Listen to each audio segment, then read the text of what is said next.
Hello again, and this is another episode of the Backlot bonus episodes that we provide every week. From the Backlot 605, I am your host, Brian Mensing, and joining me as always is our resident historian and coming soon guru, Derrick Veurink. How you doing this evening? Pretty good, you? Good, good. It's been a great weekend. Finally, as much as I love Spider-Man, it's good to see him finally get dethroned this week. Yep. Um, Variety so is good.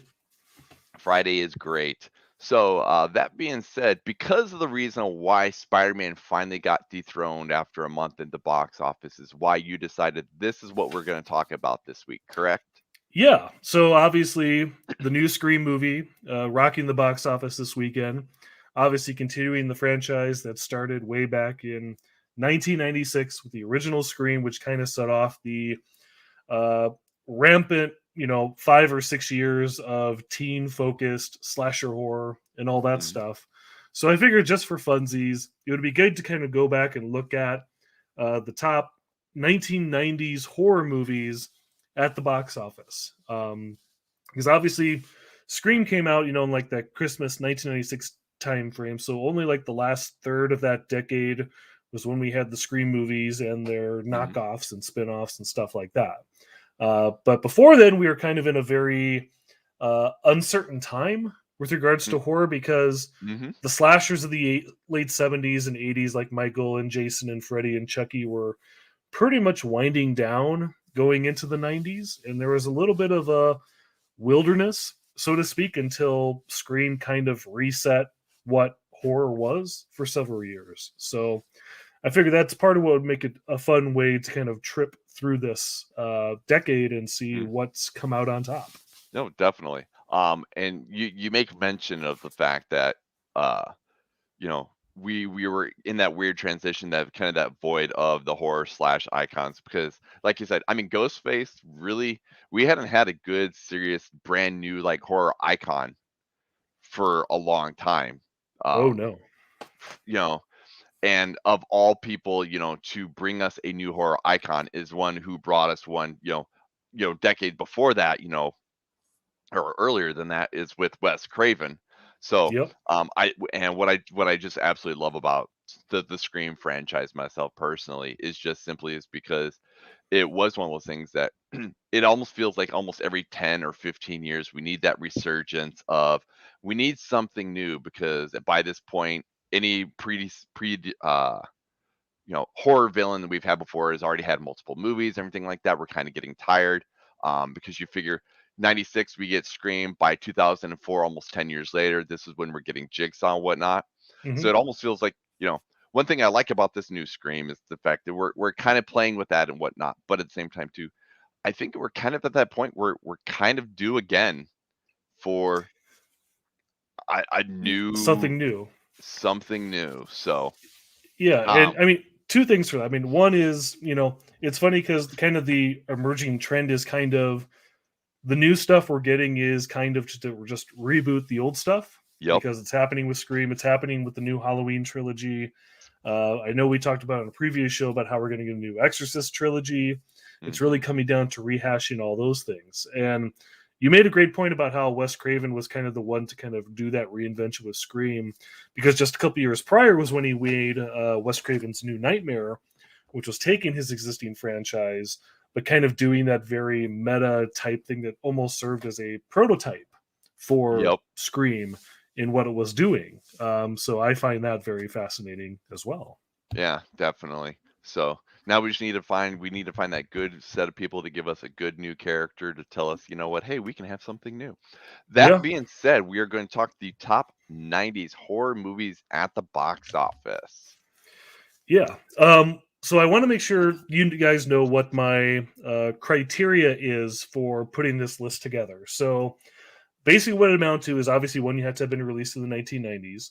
Hmm. But the other major facet is that you had to be officially labeled with horror as one of your genres on your IMDb page. So that's why some of the movies that we're going to talk about later on in this list actually made it in there, because horror is one of the movies or one of the genres listed in their IMDb page. So there you go. Nice. And I think we'll have some interesting ones to talk about here. The one that it honestly it does not surprise me at all. And I even remember being there opening weekend. Was the Blair Witch Project coming in at number one, $140.54 million domestically. Um, this is one of those movies that the way it was done, the way it was marketed, everything like that, I think is one of the reasons why it definitely did as well as it did off of the small budgets that it had. Hmm. Just simply because you can't make a movie like this anymore the way they did it then because of the internet. Um, and I think that is definitely what pushed this movie all the way to the top for number one. Yeah, I mean, this was, I mean, even, I mean, the internet was around at the time when this movie came out, but obviously it's still very much emerging. But Hmm. obviously they kind of lead into the, like, we're pretending this is real and, this is actual found footage. I mean, this is kind of setting up a genre that, is going to get, you know, and I think in retrospect, it's kind of fascinating because it took probably another decade until the first Paranormal Activity really kind of fired up the whole found footage Yep. genre. Hmm. But the original Blair Witch Project, got there first, and in retrospect, it's kind of surprising that they hadn't really capitalized on that format right then and there. Even when you look at Book of Shadows, Blair Witch 2, which completely eschews the found footage format and goes into a traditional narrative, Hmm. which kind of just makes this movie much more unique in what it was doing at that particular time. But again, it was very distinctive. I even remember like my DVD copy of the Blair Witch Project had like that mockumentary that they aired on the Yep. Sci-Fi Channel back in the day. So again, very uniquely marketed. Being really able to kind of play as a big late summer blockbuster. Even to have like the big shaky cam in the theater that made people vomit and all that stuff. But it was a one of a kind experience. Oh, I would definitely agree. And I remember going to the theater and how many people were just in awe of that movie. So, but I agree with you. I mean, it was one of those ones where I remember, and the best part I loved about that mockumentary is the way they before but when that had come out before they had released the movie and whatnot, that's not what they called it. They called it a documentary. They wanted to kind of put you on your ear to make you think that this Yep. was fact. Hmm. Um, so I love the Blair Witch Project comes in at number one. Coming in at number two is if, an award winning Silence Best of picture. the Best Picture. Yeah, very rarely do we ever get horror movies that win Best Picture and whatnot. Um, and again, this is kind of this I would call Hannibal Lecter kind of in the same vein of like what we have some with some of our other horror villains of decades past and whatnot. Um, you know, it's not quite on the same lines of like a Kruger or a Jason Voorhees and whatnot. Mainly because we have somebody like Hannibal Lecter. This man could legitimately be an actual person, as opposed to you know somebody like Kruger who clearly does not. But yeah, coming in at 130.74 million dollars in 91. So I mean, if you made that movie today with the same success, I mean that's a very powerful movie. Yeah, and it was kind of actually crazy how this movie performed because again, this movie came out on Valentine's Day of 1991. Was a big hit. I mean, as you got into Anthony Hopkins' performance, for which he ultimately won an Oscar for it, Hmm. instantly iconic, often parodied. Obviously, he would go back to that well and perform that again in two other movies after the fact. So a big hit, and then it actually managed to sustain. You know, when we look at the Oscars, obviously they kind of focus toward movies that come out very close to the end of the year, like in your December or Thanksgiving time frame. But the Hmm. fact that people remember this movie that came out on Valentine's Day and doesn't end up winning its Best Picture and Best Actor and Jodie Foster Best Actress Oscars until like March of 1992, it really had that staying power, and that's a very impressive feat unto itself, to Hmm. be able to remain that, and of course also just being a big huge hit on its own accord even without the Oscars. That's pretty stunning to this day. Yeah, I mean, that would definitely be one of those ones where, like, when you talk Anthony Hopkins and the different roles that he's played, Hannibal Lecter is by far probably one of the number one roles that, whether you've seen Silence of the Lambs or not, you know who Hannibal Lecter is and you know who played him basically. Yeah, I mean he had a fruitful career, mostly in England, before Science of the Lambs had come out. But Hmm. obviously that changed things completely for him. And like you were just talking about Free Jack, a movie that he made like right after this comes out. And obviously had much more prestige roles beyond Free Jack. But Hmm. certainly as he's still in movies to this day, or doing TV shows like Westworld. He just keeps on chugging. He is Odin. So no, I agree, and you get some of those people where that you would look at something like Free Jack and whatnot, and think that's gonna potentially tarnish his ability to win awards for Silence of the Lamb. So luckily, Nope. Free Jack didn't do that. Luckily, Free Jack doesn't do that for him because those are definitely night and day performances. Yes. Yes. All right, coming in at number 3, we have Interview with the Vampire, the Anne Rice movie, $105.26 million. Led by the infamous Tom Cruise. We got Brad Pitt, Antonio Banderas. We have a very young Kirsten Dunst. Um, Honestly, I kind of expected this one because this is one of those ones. I mean, in terms of adapted Anne Rice vampire novels to movie and whatnot, this has always been pretty much the most successful. I kind of expected this one to be kind of maybe a little higher, maybe not necessarily Silence of the Lambs, but at least higher. I mean, this did pretty well. What I would have expected. Again, this is during that period, in the 1990s, where every single movie Tom Cruise makes is a smashing success. And the fact that he alone can basically lift a movie like this to over $100 million, Hmm. namely because of his stature. Again, this is right when Brad Pitt is starting to emerge Yep. as a big screen star. So that's perfect timing on their part. It's just a lot of very coincidental and perfect timing on all accounts to kind of make this work in that moment. And yeah, they did try other Anne Rice movies after this, namely Aaliyah in Queen of the Damned, but none of them ever had you know, the spark that this one did. So No, no. There was there was another one, wasn't there, that they did for Anne Rice? you may be right. Oh, Let me I Well, I mean, I there are others. I mean, there are other movies that were made on works that she did, but nothing in the Interview with the Vampire realm. oh, Uh, maybe I was thinking of the ones that they thought about doing. That could be too. yeah, because the other one that came out in 1994, which looks hardly anything like this, is the S&M resort comedy Exit to Eden, starring Dan Aykroyd and Rosie O'Donnell, which is actually based on an Anne Rice book, believe it or not, but which nobody ever talks about anymore. So, but yeah, in Yep. terms of like Lestat or even vampire adjacent stuff, it was only that in Queen of the Damned, as far as I'm aware. So, Hmm. Well, they should really venture down to that pool again because I mean there's some good stories there to be had. oh yeah, absolutely. Coming in at number 4, the aforementioned 1996 release of Scream, coming in at $103.05 million. Again, like you said, the resurgence of the horror genre, kind of putting everything on its ear.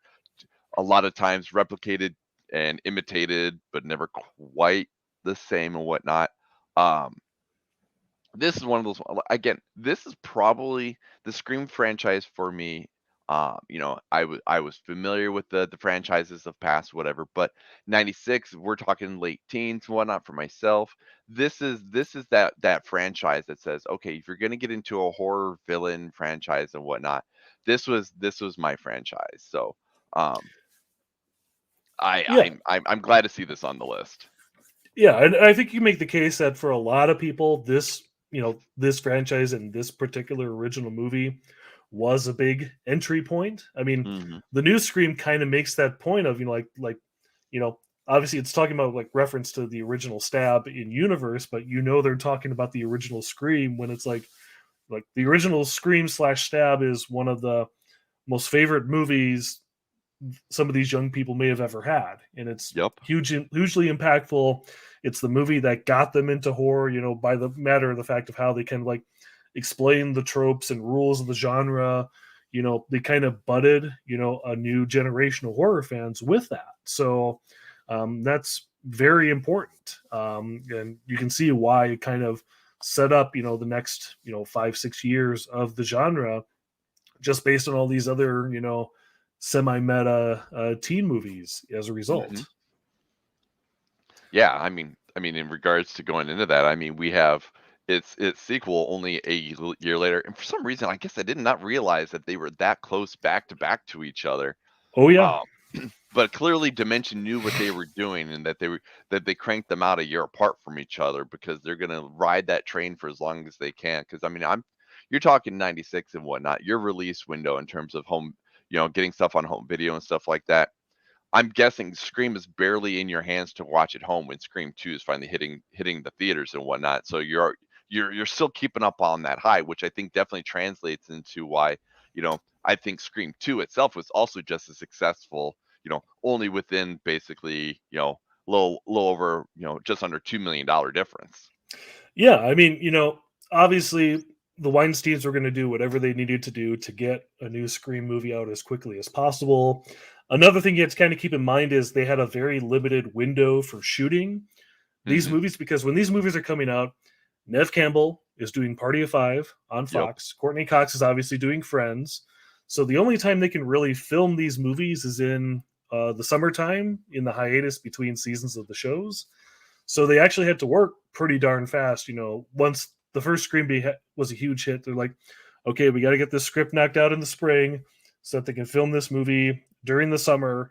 And then we're going to edit it and score it and post production it very quickly to have this movie out in theaters by Christmas time. So when you think about it that way, it's a Herculean effort. But again, it paid off. Yeah, and I'm definitely glad that it did because I mean, person myself, I really enjoy, I really enjoyed Scream too. It is one of, well, a lot of them are my favorites, but I mean, this is my second iteration of Timothy Oliphant. Between this and Go, and Mm-hmm. I've been a fan ever since. So I'm glad to see this on here. So Ah, so with that, we will go into the next batch here. We have number 6, Sleepy Hollow, Johnny Depp, Christina Ricci, 101.07 million dollars in '99. Um, Tim Burton trying to do Tim Burton. So I mean, I'm not so. I mean, between who we've got in this movie and who's making this movie, what this movie is about, it doesn't surprise me that it's making this list. No, I mean, it was, for a period piece horror movie back in the day, it was marketed, as a big, huge deal. I mean, like, here comes your headless horseman, and obviously we're playing up the Tim Burton angle quite a bit. Hmm.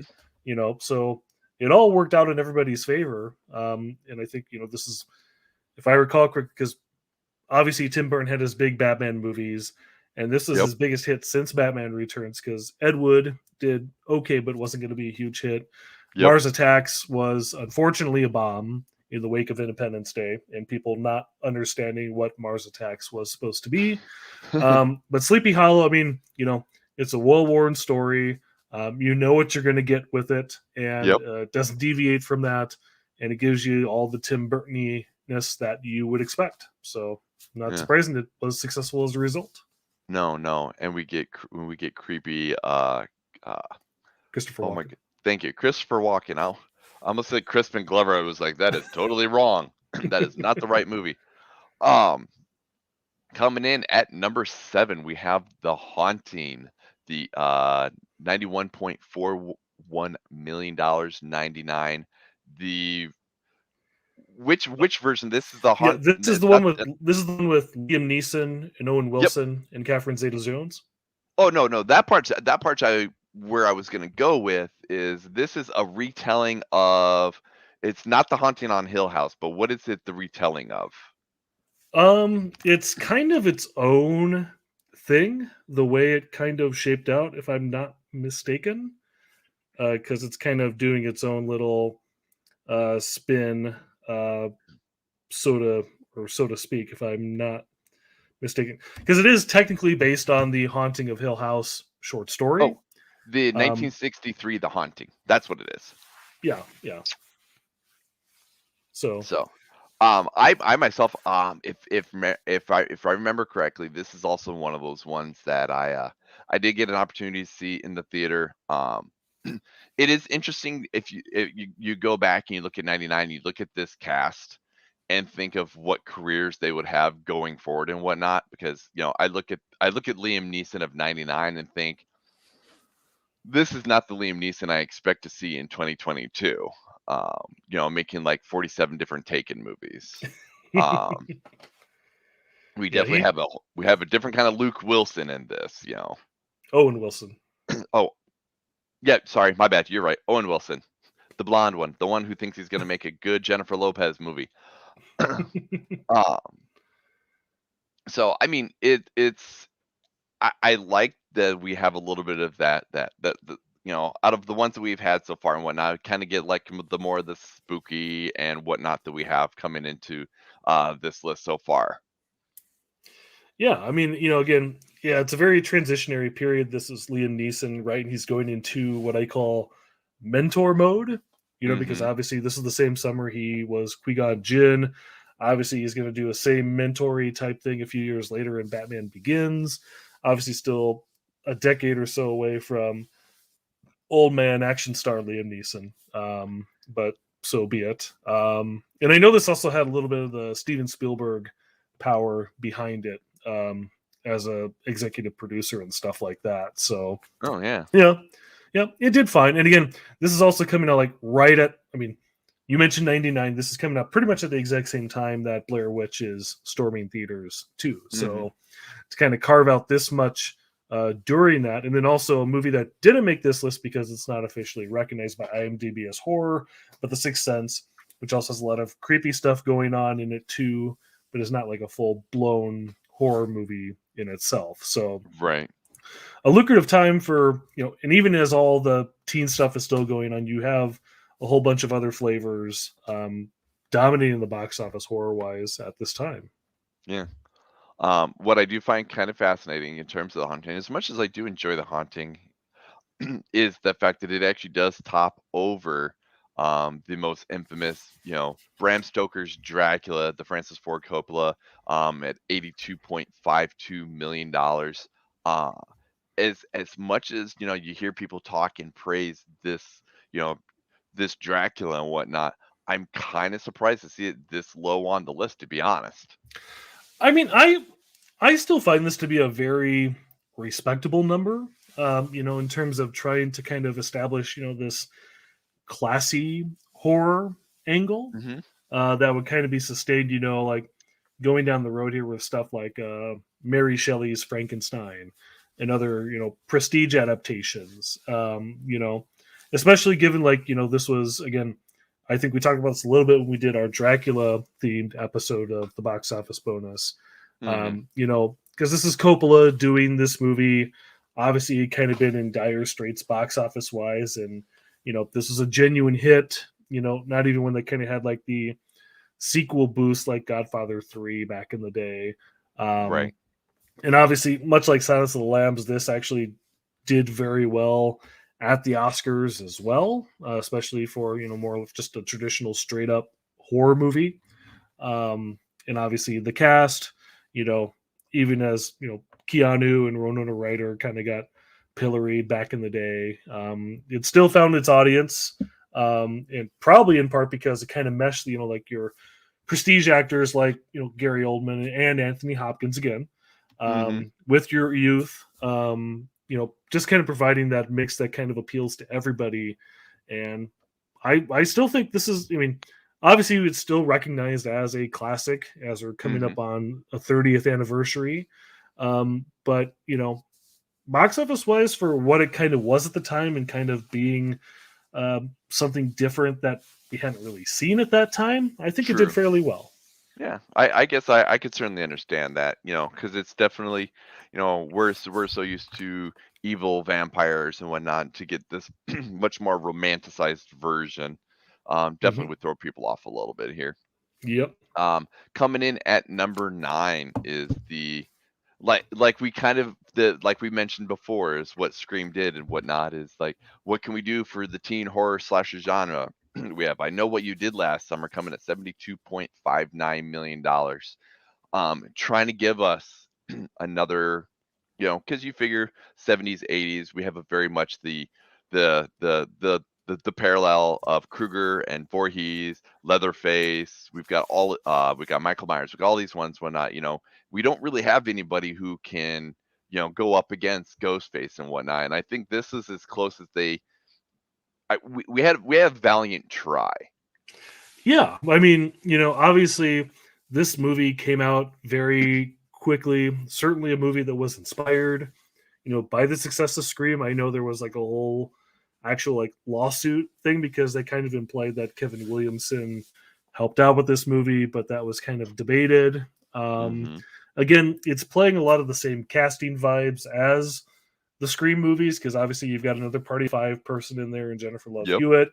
You've got Buffy herself, Sarah Michelle Gellar. So they're, all these movies we're doing at this time was okay. We're looking at TV.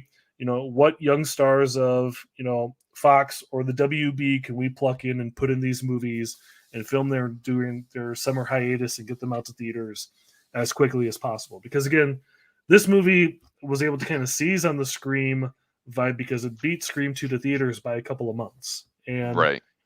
And in a sense, I mean it, obviously not to the extent of Scream, but I Know What You Did Last Summer kind of became a little bit of a franchise because it had a sequel a Mm-hmm. year later with Jennifer Love Hewitt again and Brandy.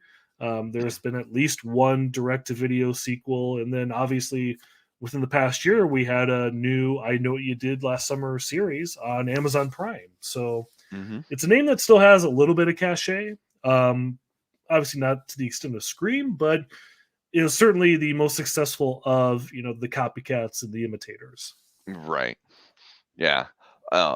This it is one of those ones where I was kind of surprised. I'm not surprised by the number where it falls on the list and whatnot, but especially with like you said with like the Jennifer Love Hewitt and whatnot aspect of it.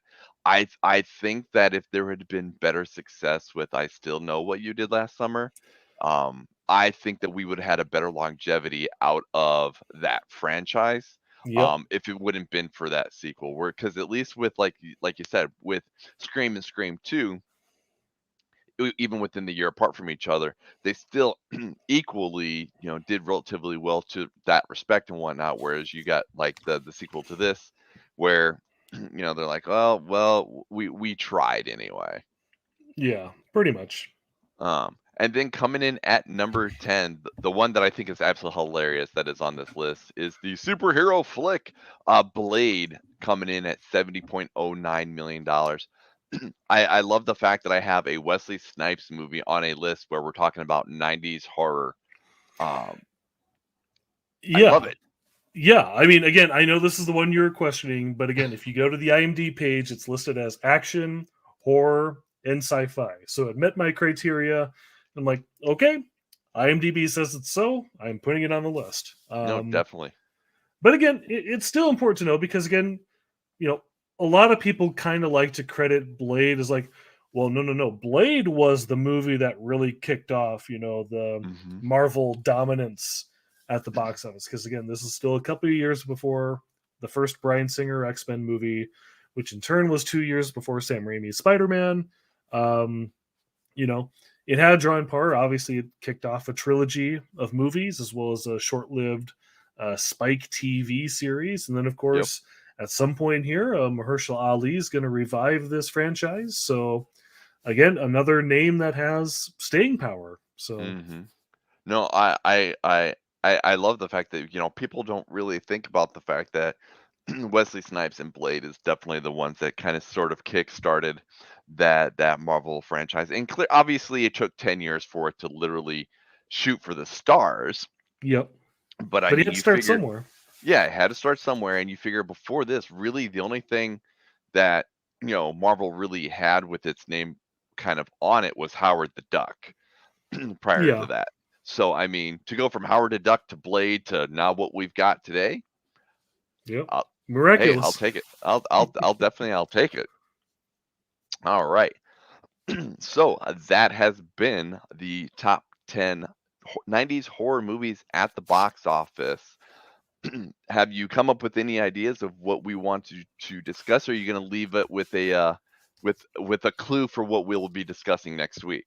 Well, I mean, I'm not sure if we'll do it next week. We'll certainly do it before the end of the month. Is obviously every month we try to do an episode of this show that corresponds to what you guys are talking about on the main show, and Hmm. obviously you guys are doing True Crime Month right now. So I've started to do some digging into what that means. It's been fascinating because in terms of lists that I've seen, there's a very expansive definition of what true crime means in Right. movies because it includes not just like your typical like somebody got murdered type of thing, but it includes like mob movies and white collar crime and all sorts of other stuff that technically fits under the description of true crime. So, but I've started to build up a list for that, and it might even be as soon as next week when we break that out. But it'll be some fascinating stuff to talk about, and certainly there'll be some surprises in terms of what you may not have thought of as true crime, but technically it counts. So stay tuned for Hey, that. I'll take it because who knows? Maybe we'll when we have True Crime Month number 2 coming around. Who knows when? Maybe it'll be a movie that we talk about then. Perhaps. All right. Well, that has been the box office bonus episode of this week here. We will check you out here next week. And everybody have a great night. See you next week. Bye.